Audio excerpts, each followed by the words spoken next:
a la tarima principal. Por favor, siga la orden, la disciplina, por favor, por seguridad de Boris Calderón. Tenemos que mantener el orden. No ha subido el licenciado Boris Calderón.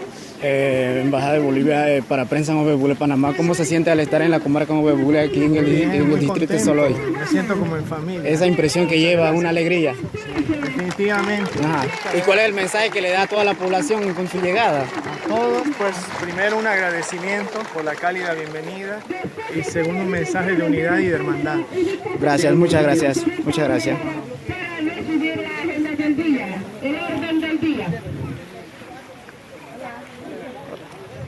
También tenemos de invitaciones a los profesores de la Asociación de Educación ASEFRON ya con nosotros también. Profesores, Asociación de Educadores, ASEFRON está con nosotros en este recinto de Soloy. Celebramos el primer aniversario de los símbolos administrativos de la comarca Nuevo Bucle. Un fuerte aplauso para nosotros y los invitados.